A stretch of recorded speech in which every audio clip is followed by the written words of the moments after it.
Hello friends, welcome back to my channel Gyan Sankalp. तो friends, ये आज मैं यूजीसी नेट दिसंबर 2019 के क्वेश्चन कराने वाली हूँ। इससे पहले भी मैंने काफ़ी सारे क्वेश्चन यूजीसी नेट के प्रीवियस ईयर के करा रखे हैं। अगर आपने अभी तक वो नहीं देखा है तो प्लीज़ आप उसे देख लीजिए। या आगामी कोई भी एग्ज़ाम अगर आप देना चाहते हो, किसी भी स्टेट का देना चाहते हो, टीजीटी पीजीटी हो या असिस्टेंट प्रोफेसर का एग्ज़ाम देना चाहते हो, तो उसके लिए काफ़ी हेल्पफुल रहने वाला है। और ये चैनल आपके लिए खासकर जिसका सब्जेक्ट पॉलिटिकल साइंस है उसके लिए काफ़ी हेल्पफुल रहने वाला है। तो फ्रेंड्स, इसके अलावा मेरे चैनल पे आपको पॉलिटिकल साइंस के सब यूनिट्स के काफ़ी सारे पार्ट्स के फुल वीडियो, मतलब थ्योरेटिकल पार्ट के वीडियो मिलेंगे। आप एक बार प्लेलिस्ट को चेक करना। तो फ्रेंड्स, अगर आपको किसी भी वजह से ये चैनल आपके प्रिपरेशन में थोड़ी भी हेल्प कर रही है तो आप प्लीज़ मेरे चैनल को सब्सक्राइब कीजिए, अपने फ्रेंड में शेयर कीजिए और मेरे वीडियो को लाइक कीजिए। तो आज का क्लास स्टार्ट करते हैं। और आज मैं 50 क्वेश्चन कराऊंगी, 50 क्वेश्चन नेक्स्ट क्लास में कराऊंगी, ठीक है। तो इस क्लास का फर्स्ट क्वेश्चन है, आकृति का सिद्धांत, थ्योरी ऑफ फॉर्म और गुफाओं का रूपक, एलोगरी ऑफ केव, निम्नलिखित में से किससे संबंधित है? तो प्लेटो, अरस्तु, मैकियावेली। तो प्लेटो से संबंधित है। अगला क्वेश्चन है, अर्थशास्त्र को निम्नलिखित में से किस रूप में जाना जाता है? तो अर्थशास्त्र को क्या नीति शास्त्र, स्मृति संहिता और नीति शास्त्र, तो इसको नीति शास्त्र के रूप में जाना जाता है। नेक्स्ट क्वेश्चन है आपका, वंदना शिवा निम्नलिखित में से किस रूप में जानी जाती है? तो वंदना शिवा जो है पर्यावरणीय हितैषी नारीवादी हैं, इको फेमिनिस्ट थिंकर हैं। नेक्स्ट क्वेश्चन है, निम्नलिखित में स्वतंत्रता में से किसका उल्लेख रूजवेल्ट ने नहीं किया? देखो, वाक स्वतंत्रता की बात उन्होंने की, उपासना की स्वतंत्रता की बात की, भय से स्वतंत्रता की बात की, शोषण के विरुद्ध स्वतंत्रता की बात उन्होंने नहीं की। उन्होंने देखो 4 प्रकार की स्वतंत्रता, तो किस किस की? पहला वाक स्वतंत्रता, दूसरा है हर व्यक्ति को अपने तरीके से भगवान या उपासना की स्वतंत्रता, गरीबी से स्वतंत्रता। देखो, इसमें गरीबी से स्वतंत्रता नहीं दिया हुआ है, तो याद रखना 4 तरह की स्वतंत्रता, ठीक है। हो सकता है अगले मतलब क्वेश्चन फ्रेम करने में ऐसा करें ना, 1 2 3 1 2 कौन सा ऑप्शन सही होगा, ऐसा। इसमें तो एक ऐसा आंसर देना है। तो इस देखो, क्वेश्चंस रिपीट नहीं होते, बट क्वेश्चन को मॉडिफाई करके रिपीट किया जाता है। तो प्लीज़ आप जिस भी स्टेट का एग्जाम दे रहे हो उसका प्रीवियस ईयर का क्वेश्चन, यूजीसी नेट का प्रीवियस ईयर का क्वेश्चन आपके लिए काफ़ी इम्पॉर्टेंट है। अगला है, निम्नलिखित में से कौन सा स्वेच्छातंत्रवाद का समर्थक नहीं है? तो देखो, स्वेच्छातंत्रवाद का समर्थक रॉबर्ट नॉजिक है, मिल्टन फ्रीडमैन है, रॉबर्ट डहल नहीं है। रॉबर्ट डहल आपके ये किसके हैं? बहुलवादी के हैं, बहुतंत्रवादी के समर्थक हैं। तो अब ये जान लो इसमें क्या आपको देखना है। इसमें देखना नॉजिक, मिल्टन फ्रीडमैन और एफए है, कौन से हैं? स्वतंत्रतावादी समर्थक है, ठीक है। 5th क्वेश्चन हो गया। 6th क्वेश्चन, नागरिकता के बहुलवादी सिद्धांत का सर्वोत्तम प्रतिपादक किसने किया है? तो सर्वोत्तम प्रतिपादक किया है वीएस टर्नर ने। नेक्स्ट क्वेश्चन है, वितरणात्मक न्याय मुख्यतः सम्मान संपदा के वितरण से संबंधित है, ऐसा किसने बोला था? तो ऐसा अरस्तु ने कहा था, ठीक है। नेक्स्ट क्वेश्चन, निम्नलिखित में से किसने अपने न्याय के सिद्धांत में उपयोगितावाद की निंदा की? तो उपयोगितावाद की निंदा रॉल्स ने किया है, ठीक है। नेक्स्ट क्वेश्चन, निम्नलिखित में से कौन मैरी वॉल्सटनक्राफ्ट द्वारा लिखित पुस्तक का पूरा शीर्षक है? तो इनकी बुक का पूरा शीर्षक का नाम है a vindication of the right of women with structures on political and moral subjects, ठीक है, ऑप्शन नंबर बी। नेक्स्ट, अब इनके देखो अब इनकी भी बुक को मे भी कालक्रमानुसार सजाने को आ सकता है। तो एक बार इनकी बुक जो है मैं एक बार आपको बताती हूँ। द मैरी वॉल्सटनक्राफ्ट की अन्य बुक कौन कौन सी है? मेरिया और द रॉन्ग्स ऑफ वुमेन 1798 की है, मेरी अ फिक्शन 1788 की है, thoughts on education of daughters, ये वाला important, thoughts on the education of daughters 1787 की है, origin story from real life 1971 की है, ठीक है। नेक्स्ट क्वेश्चन है, प्रत्येक राज्य उसके द्वारा अनुरक्षित अधिकार से जाना जाता है, तो ऐसा लास्की बोलते हैं। नेक्स्ट क्वेश्चन, किस घटना से पेरियार को नास्तिक बनाया? तो किस घटना ने पेरियार को नास्तिक बनाया? काशी की यात्रा ने, ठीक है। जयप्रकाश नारायण को भारत रत्न कब मिला? 1999 में। अगला, किस वर्ष रविन्द्रनाथ टैगोर ने जलियांवाला बाग हत्याकांड के विरोध में नाइटहुड की उपाधि त्यागी थी? तो 1919। अगला है, निम्नलिखित में से कौन कबीर से संबंधित नहीं है? तो देखो, पंचवानी भक्ति, लैंगिक असमानता, इसमें आंसर दिया था बेगमपुरा उनसे संबंधित नहीं है, बेगमपुरा को रैदास से संबंधित माना गया है। अगला है, भारत सरकार ने किस वर्ष स्वामी विवेकानंद के दिवस पर राष्ट्रीय युवा दिवस मनाने का निर्णय किया? तो 1984 से। अगला है, एस्केप ऑफ फ्रीडम बुक के लेखक कौन है? तो एरिक फ्रॉम इसके बुक के लेखक हैं। 16 हो गया। 17, पुस्तक नेशन एंड नेशनलिज्म के लेखक कौन है? तो नेशन एंड नेशनलिज्म के लेखक आपके हैं Ernest Gellner. Ernest Gellner, option A. अगला है, निम्नलिखित में से कौन सा सही नहीं है? राष्ट्र एक मनोवैज्ञानिक संकल्पना है, राष्ट्र एक विधिक संकल्पना है, राष्ट्रवाद राष्ट्र की विशेषता है, राष्ट्र एवं राज्य सह विस्तारी को टर्मिनस है। तो option number D is the right answer. Next question, पुस्तक political order in changing society के लेखक कौन है? तो इसके लेखक है SP Huntington. Political order in changing society. Next question है हंटिंगटन की। देखो, हंटिंगटन की और सारी बुक्स है वो मैं बता देती हूँ। द क्लैश ऑफ सिविलाइजेशन तो हो गया, इसका पूरा नाम क्या है? The clash of civilisations and remaking of the world order. देखो, आजकल ये भी ना पूरे बुक के नाम भी पूछे जा रहे हैं। पिछले किसी एग्जाम में मॉर्गन थाउ के बुक के फुल बुक का नाम है वो पूछा गया, तो फिर एक बार मैरी वॉलस्टोनक्राफ्ट की बुक का पूरा नाम पूछा गया। तो ऐसे भी आजकल क्वेश्चन बनाने का ट्रेंड आ गया है। तो जिस थिंकर की जो फेमस बुक होती है उसको पूछता है। तो ये इनकी काफ़ी फेमस बुक है, the clash of civilisation and remaking of world 1996। ठीक है। नेक्स्ट क्वेश्चन ये याद रखना। और फिर है the third wave democratisation in the late 20th century, ये भी ध्यान रखना। देखो, ये 96 की है सिविलाइजेशन वाली, ये 91 की है। याद रखो, अगर कालक्रमानुसार सजाने आ जाए। The soldier and the state 1957। फिर है the challenge to America's national identity, ये 2004, यानी ये सबसे रिसेंट की बुक है, ये याद रखना। क्राइसिस ऑफ डेमोक्रेसी 1975, तो इसमें सबसे पहला बुक उनका जो हो गया the soldier and the state, फिर हो गया क्राइसिस ऑफ डेमोक्रेसीज, और सबसे लास्ट वाला याद रखना अमेरिकाज नेशनल आइडेंटिटी 2004। और पहले आपका ये है third wave of democratisation 20th century, उसके बाद है क्लास ऑफ सिविलाइजेशन। ठीक है। अगला है एस्पेक्ट ऑफ पॉलिटिकल डेवलपमेंट किसने लिखी? तो ये लुसियन पाई की बुक है।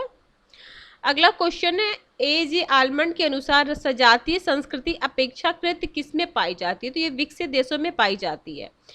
अगला है निम्नलिखित में से कौन सा कार्य राजनीतिक दलों का नहीं है? राजनीतिक दलों का कार्य नहीं है, तो नियम अधिनिर्णय नहीं है। देखो, समाजीकरण एवं भर्ती है, हितों की अभिव्यक्ति है, हितों का समूहन है, बट नियम अधिनिर्णय नहीं है।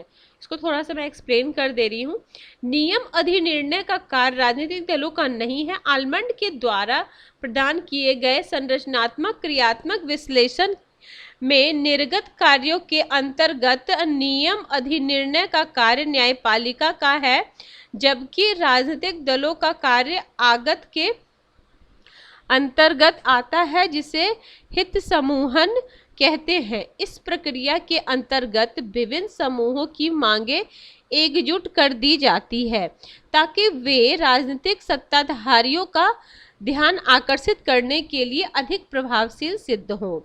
आलमंड ने अपनी कृति the politics of developing areas के अंतर्गत यह तर्क दिया कि आगत एवं निर्गत तत्व राजनीतिक प्रणाली के कृत्य हैं, और आलमंड ने इस कृति हेतु उपयुक्त संरचनाओं की पहचान की। चलो नेक्स्ट क्वेश्चन, निम्नलिखित में से कौन सा कथन गलत है? जब भी आप क्वेश्चन पढ़े तो क्या सही पूछा जा रहा है या गलत पूछा जा रहा है, उस पर सबसे पहले अंडर लगा। इस बार देखो, इस बार यूजीसी नेट का एग्जाम तो ऑफलाइन हो रहा है, तो उसमें आपको एक सुविधा है कि उसको अंडरलाइन तुरंत कर लिए। जैसे ऑनलाइन एग्जाम होता तो शायद हम बस हमें गौर करना रहता था, लेकिन अंडरलाइन करने की सुविधा नहीं थी। लेकिन अब तो आराम से अपना अंडरलाइन करके तब करना आंसर, नहीं तो हड़बड़ी में वैसे क्वेश्चन बहुत बार 2-3 क्वेश्चन गलत हो जाते हैं।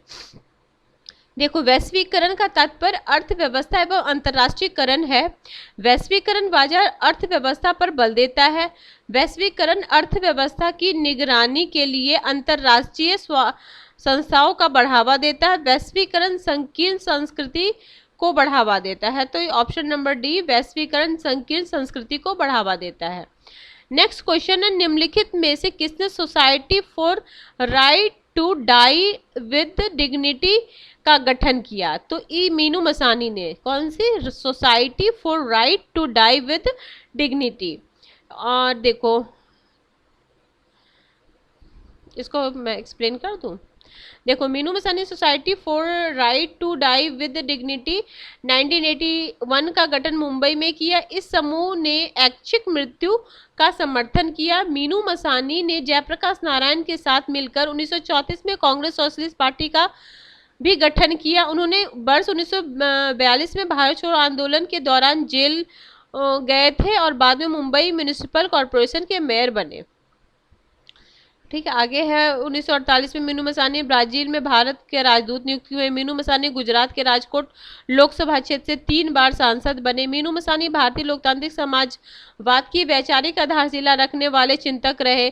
मीनू मसानी संयुक्त राष्ट्र संघ में अल्पसंख्यकों के उप आयोग के भारतीय प्रतिनिधित्व थे। उन्हें फ्रीडम फर्स्ट नामक मासिक पत्रिका की शुरुआत की। तो ऑप्शन ये रूसो, सॉरी क्वेश्चन अलग, ये तो हो गया। अगला क्वेश्चन, भारत में प्राकृतिक एवं परंपरागत असमानता के बीच किसने भेद किया? तो ये पता है, रूसो ने किया था। प्राकृतिक और परंपरागत असमानता के भेद रूसो ने किया था। अगला क्वेश्चन है, क्योटो प्रोटोकॉल कब लागू हुआ? देखो, बना कब ये अलग बात है, लागू कब हुआ ये अलग बात है। 2 क्वेश्चन पूछा जा सकता है, इस पे गौर करना। तो जब पूछा जाए कि क्योटो प्रोटोकॉल कब बना, तो हो जाएगा 1997, और कब लागू हुआ तो 2005। याद रखना, बिल्कुल याद रखना। और फ्रेंड्स, ये जो जितने भी पर्यावरण से संबंधित सम्मेलन हुए, उससे एक क्वेश्चन हमेशा आता है। जैसे इस 2023 के दिसंबर वाले में कोपेनहेगन कब हुआ, ये पूछा था। तो हर साल किसी साल पेरिस एग्रीमेंट, तो ये आपके फर्स्ट पेपर के लिए भी मोस्ट इंपॉर्टेंट है और सेकंड पेपर के लिए मोस्ट इंपॉर्टेंट है। तो जो देखो, अगर फर्स्ट पेपर की जैसे आप तैयारी कर रहे हो, यूजीसी नेट की बात कर रही हूँ, तो ये वाला टॉपिक बहुत अच्छे से कर लेना, क्योंकि वो आपको हेल्प उसमें भी करने वाला और हेल्प इसमें भी करने वाला है। अगला है, तो इसका आंसर हो जाएगा आपका 2005। ठीक है, ये काट दो। ठीक है, ये तो बना था इसलिए मैंने अगला है, अंतरराष्ट्रीय श्रम संगठन किस वर्ष संयुक्त राष्ट्र संघ का विशिष्ट एजेंसी बनी? तो 1946 में विशिष्ट एजेंसी बनी। ठीक, अगला है, विधिक दृष्टिकोण से निम्नलिखित में से किसने सॉफ्ट लॉ कहा जाता है? मतलब किसको सॉफ्ट लॉ कहा जाएगा? पर्यावरण का अधिकार, स्वास्थ्य का अधिकार और निजता का अधिकार हार्ड लॉ है, और सॉफ्ट लॉ है विकास का अधिकार। Option B.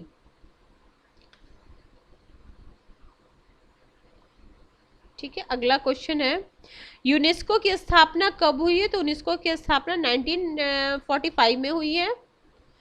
आगे है, निम्नलिखित में तिथियों में किस तिथि को भारत संयुक्त राष्ट्र मानव अधिकार परिषद का सदस्य बना? तो 1 जनवरी 2019 को। देखो, ये करंट वाला क्वेश्चन हो गया उस समय के लिए, 2019 यूजीसी नेट का क्वेश्चन है, तो ये करंट का क्वेश्चन हो गया।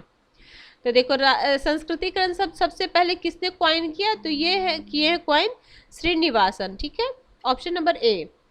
अगला क्वेश्चन है, राष्ट्रपति द्वारा अध्यादेश जारी करने की शक्ति भारतीय संविधान की किस अनुच्छेद में है? तो 123 में। देखो, 123 में है राष्ट्रपति के अध्यादेश जारी करने का अधिकार, और 213 में है राज्यपाल को अध्यादेश जारी करने का अधिकार। तो बस 2 को आगे कर लो।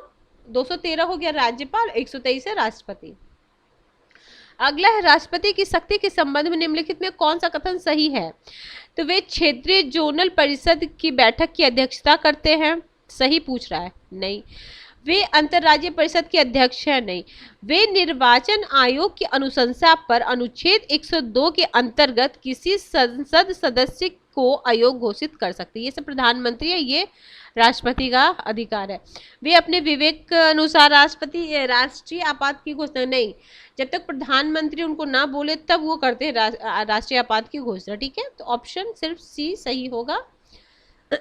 आगे है, किसने लोकसभा को राज्य के कार्यों का प्रयुक्त प्रबंध की कला और विज्ञान के रूप में परिभाषित किया? तो ऐसा डी वाल्डो ने किया था। क्या? राज्यों के कार्यों में प्रयुक्त प्रबंध की कला और विज्ञान। फ्रेंड्स, मैंने पब्लिक एडमिनिस्ट्रेशन की टॉप 200 क्वेश्चन भी अपने चैनल पे करा रखा है, आप प्लीज उसे भी जाके देख लीजिए, आपके लिए काफी हेल्पफुल रहने वाला है। अगला है, संगठन में प्रचार प्रक्रिया का अनुक्रम। प्रेषक, संदेश, प्राप्तकर्ता, संकेत। तो देखो इसका आंसर होगा प्रेषक होगा, फिर संकेत होगा, फिर संदेश होगा, फिर चैनल होगा। चैनल सबसे बाद में होगा, तो option D is the right answer. अगला है, किसने नेतृत्व को अधीनस्थों को लगने और विश्वास के साथ कार्य करने के लिए प्रेरित करने की प्रबंध की योग्यता के रूप में परिभाषित किया है? तो ये किए कुर्ट्ज और डोनेल ने। क्या है? नेतृत्व को अधीनस्थों को लगन और विश्वास के साथ कार्य करने के लिए प्रेरित करने के लिए प्रबंध की योग्यता। अगला क्वेश्चन है, भारतीय पंचायत निकाय के निर्वाचन किस संविधान प्रावधान में के अधीन है? तो ये के अधीन है। फ्रेंड्स, मैंने शॉर्ट्स के द्वारा आपको पंचायत और नगर पालिका के आर्टिकल को बता रखा है, आप प्लीज उसे जाके चेक कर लीजिए और फिर प्लीज़ फ्रेंड्स उसे लर्न कर लेना, क्योंकि हर एग्जाम में उससे पूछा जाएगा आपको। वो अगर आप पॉलिटिकल साइंस के स्टूडेंट हो तो आपको कुछ ऐसे आर्टिकल हैं जो पता होने ही चाहिए और याद होने ही चाहिए। और याद कैसे होगा? जब आप उसे मल्टीपल टाइम रिवीजन करोगे। याद एक बार में किसी को नहीं होता है, ठीक है। तो उसको मल्टीपल टाइम आप रिवीजन करोगे तो आर्टिकल आराम से याद हो जाएंगे। अगला है, towards a new public administration मुर्नो बुक पर्सपेक्टिव बुक किसने लिखी है? तो फ्रैंक मेरिनी ने लिखा है, ऑप्शन नंबर बी। अगला है, कौन सा संवैधानिक प्रावधान ग्राम सभा के गठन से संबंधित है? तो 243। देखो इसी क्वेश्चन पेपर में 2 पूछ दिया उस आर्टिकल से, पंचायत के आर्टिकल से, तो 243 का ए, ठीक है। नेक्स्ट क्वेश्चन है, निम्नलिखित में से कौन से प्रकार की नीति मूल्यांकन उसे आधारभूत उद्देश्य की प्राप्ति की सफलता के स्तर को निर्धारित करने पर बल देती है? तो ये करती है कार्य प्रभाव मूल्यांकन। कार्य प्रभाव मूल्यांकन, ऑप्शन नंबर बी। अगला है, निम्नलिखित में से कौन 2 सही हैं? ऑगस्ट कामते के अनुसार प्रेक्षण, प्रयोग एवं तुलना मुख्य विधियां हैं। ब्लंस्टली के अनुसार दार्शनिक एवं ऐतिहासिक विधियां सही विधियां होती हैं। समकालीन समय में बहुत कम विचारक व्यवहारवादी एवं आगमनात्मक विधियों का उपयोग करते हैं। जॉन रॉस ने निगमनात्मक एवं मताग्रही विधियों का उपयोग किया। तो ये हो जाएगा 1, 2 सही है, फर्स्ट एंड सेकेंड, ये दोनों। आगे है 42 क्वेश्चन, निम्नलिखित में से कौन से महिलाओं की समानता संबंधित तर्क है? तो पुरुषों की तुलना में महिलाओं की निम्नता समाज द्वारा बनाई गई है जो विधिक रूप में से न्यायोचित नहीं है। मुक्ति एवं समानता के सिद्धांत महिलाओं की स्थिति पर लागू न होना विरोधाभासी है। महिलाएं प्राकृतिक रूप से पुरुषों से भिन्न है। महिला असमान बनी रही क्योंकि उसको न्यायोचित ठहराया गया। तो इसका है फर्स्ट और सेकंड, ठीक है, ये ऑप्शन नंबर सी। अगला है 43 क्वेश्चन। 43 क्वेश्चन है, कौन से युग्म सही ढंग से सुमेलित है? जॉन रॉल समतावादी, प्लेटो आदर्शवादी, ठीक बात है। तो आपका पहला ही दूसरा सही है, ग्रामसी नारीवादी ने ये उलट दिया, ठीक है। ऑप्शन 1, 2 सही है, मतलब A option is right answer.